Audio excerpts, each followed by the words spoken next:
Good morning, students. Welcome to today's class. Uh, Today we are going to discuss exercise from chapter matter. But and One thing I want to tell you that if you are not getting the sound properly, whenever you are not getting the sound properly, use headphone. Maybe every day in every class I am not telling that, but whenever you are having problem, the sound is not clear and all, use headphone. Okay. And in a previous class I told you about the portion of unit test. So if you have missed that, once again I want to repeat that. That is unit test portion. There will be two chapters, chapter 1 and chapter 2. Okay, chapter 1, that is introduction to chemistry, and chapter 2, that is element, compound and mixture. So these two chapters will be there in unit test portion. Okay, uh, now let's start our today's class. We are going to discuss exercise from the question answer from chapter matter. Okay, the first portion of that chapter. Let's start.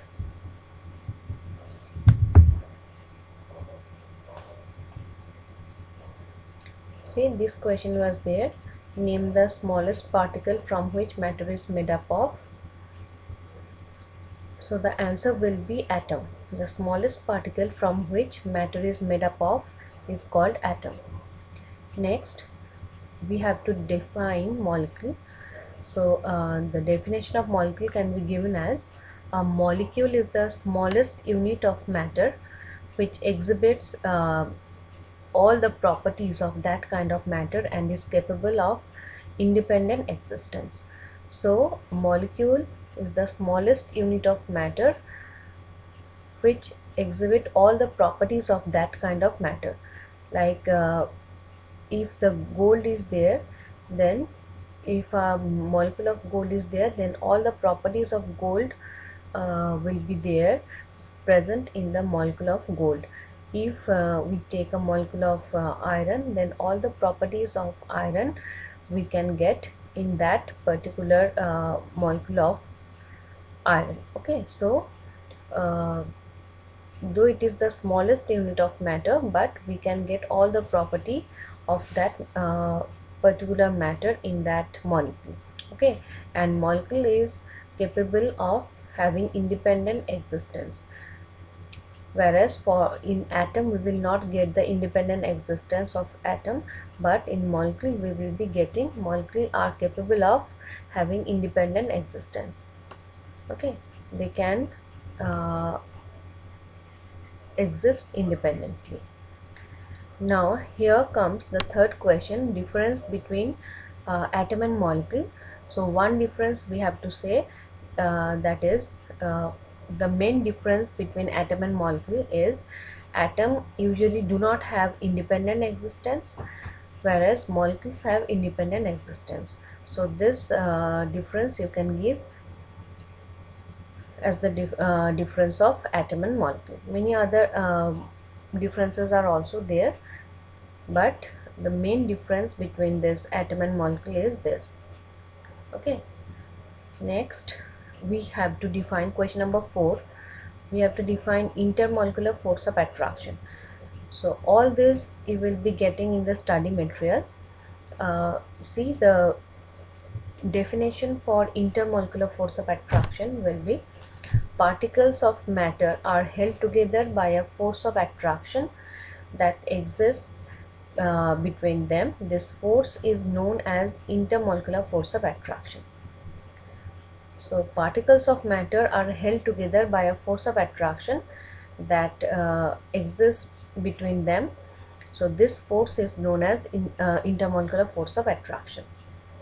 Next, intermolecular space definition: the particles of matter have space between them which is called intermolecular space, or interparticular space also we can say. So intermolecular or interparticular space. Next,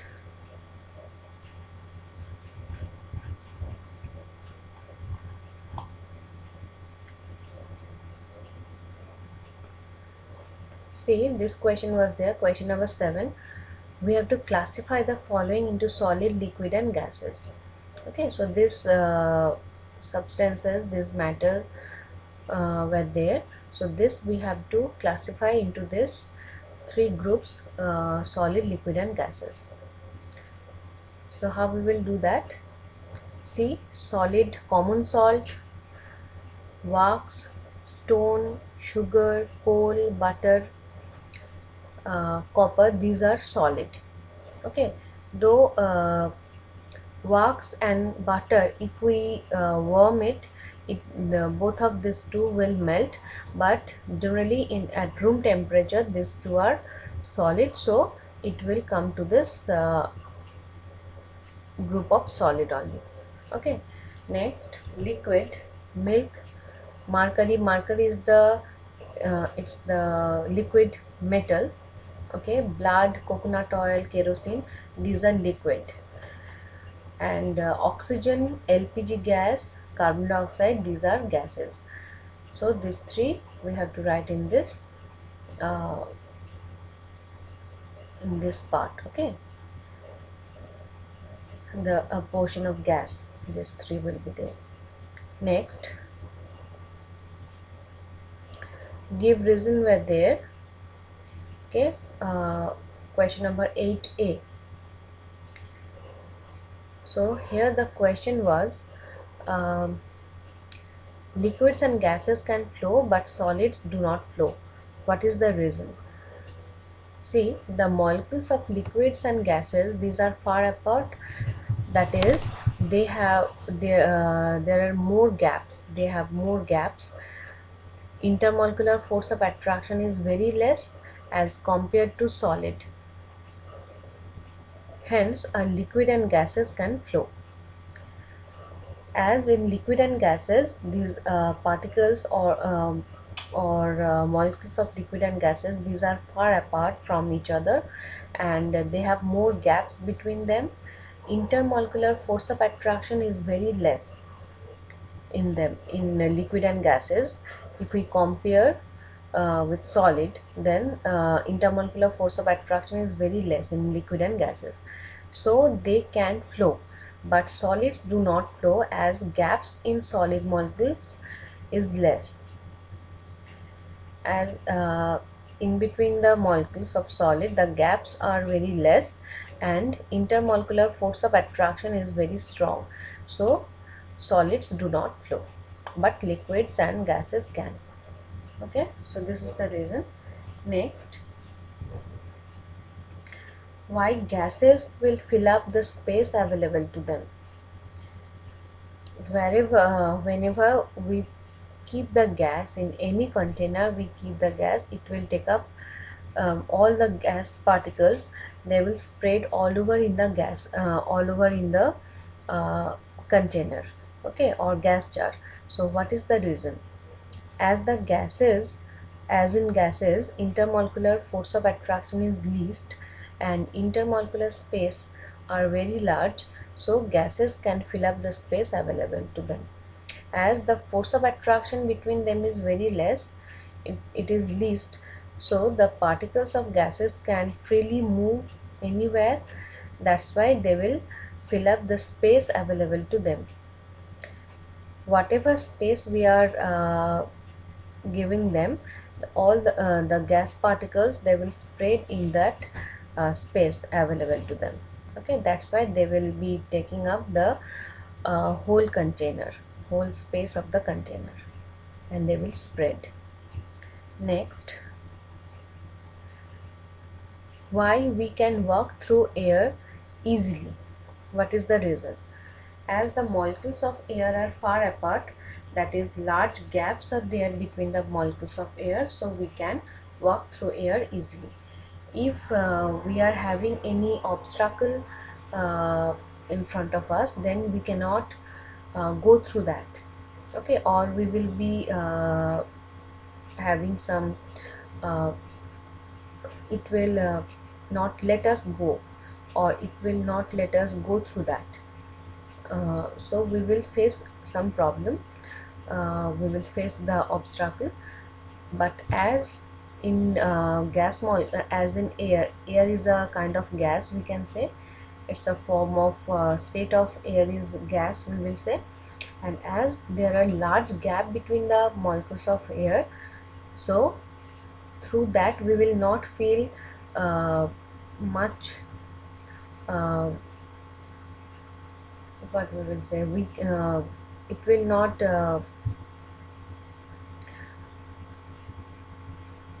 as very large gaps are there between the molecules of air, so uh, easily we can go through that, we will not feel any obstacle. Okay, or if the obstacle is there, then also it's very very less, negligible, so easily we can walk through air. Okay, so this is the reason. Next, the molecules of liquid are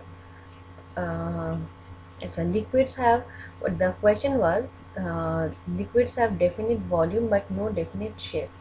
What is the reason? Okay, so if we keep any liquid, suppose water, in any container, then it will take up the shape of the container, but the volume of the liquid will be same. What is the reason? The molecules of liquid are loosely packed and intermolecular force of attraction is less than that of the solid. So liquids have definite volume but no definite shape. As in solid, it is closely packed, that's why solid is having a definite shape. The molecules of solid are closely packed, so they are having definite shape. But as the molecules of liquid are loosely packed and intermolecular force of attraction is less, so liquids have definite volume but no definite shape. Okay, next, if we add a teaspoon of sugar in a glass of water and stir, then uh, there will be no change in the water level. What is the reason? As we add a teaspoon of sugar in half of glass of water and stirred, then the water level in the gas remains unchanged, as the sugar particles are adjusted between the large intermolecular space of water molecule. As in water molecule there are large intermolecular space, so the sugar particles which are added, that will get adjusted between the large intermolecular force of large intermolecular space of water molecule. That's why there will be no rise in the water level. The water level will remain unchanged.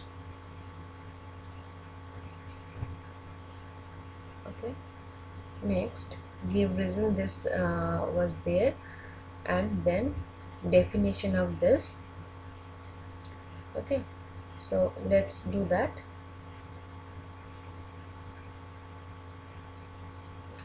This is also give reason. When an empty gas jar is inverted over a gas jar containing colored gas, the gas also spread into the empty jar because the diffusion property of gas. Okay, so we did a experiment with bromine gas, which is reddish brown in color. Two gas jars we have taken and we have placed the gas jars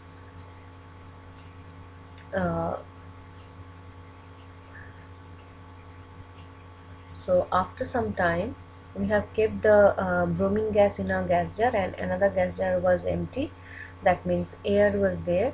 And if we connect these two gas jars, if we keep the gas jars together, touching their mouths or the open part of the gas jars, then after some time we will be seeing that from a single gas jar the reddish brown bromine vapor or bromine gas, this has spread in all over in the two gas jars.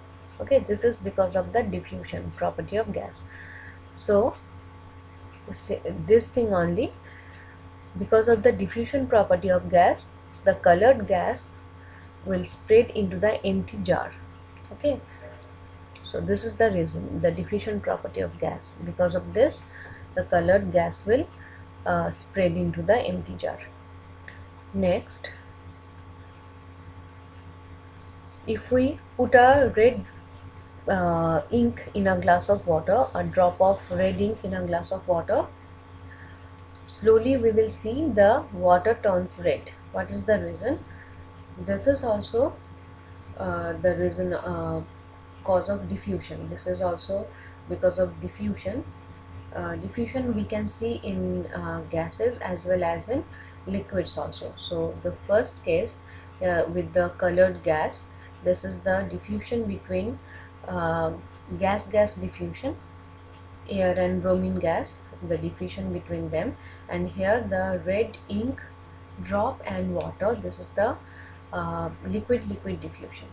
Okay, so when we put a drop of red ink in a glass of water, its particles diffuse with particles of water slowly but continuously. Slowly we will see the from the drop of water, it will drop of red ink, the red ink will it will spread slowly, and after some time we will see the whole water turns red because of diffusion. Okay, and the ink particles, or drop of ink in a glass of water, its particles means the particles of red ink diffuse with particles of water.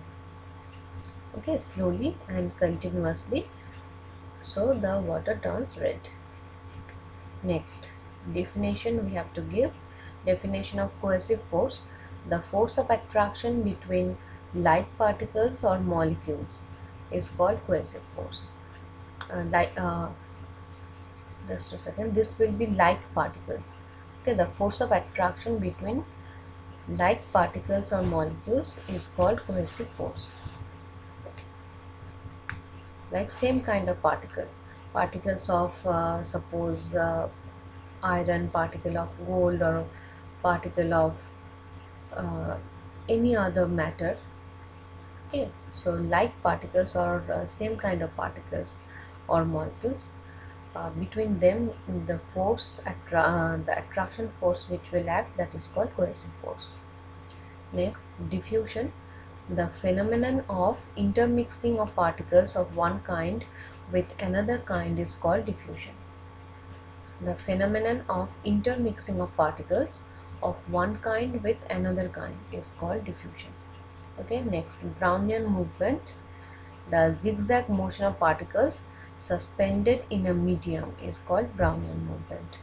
Okay, the zigzag motion of particles, the random motion, this is called Brownian movement. Next, when we invert the bottle, this question is from the experiment with milk bottle and egg, that is air exert pressure. That experiment was there. From this, the question was that when we invert the bottle and blow air into the bottle through the side opening, it creates a high pressure inside the bottle, and due to this the egg is kicked out of the bottle. Okay, so at last, when we will be seeing that the egg is inside the bottle, and if we blow air through the side opening, then the air goes into the milk bottle and it will create a high pressure inside the bottle, and due to the pressure the egg is kicked out of the bottle.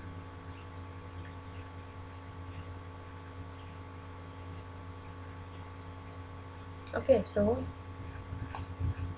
this is all.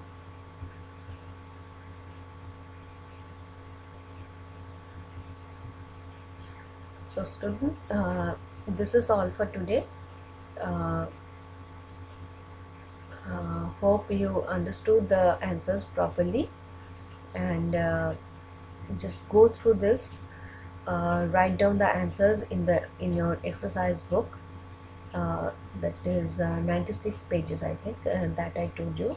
to write. There only you have to write these question answers, and keep on doing that. And at the same time you go through the previous chapters also, chapter 1 and 2. Now revise the unit test portion, and whatever worksheets we did, we worked on the worksheets and all.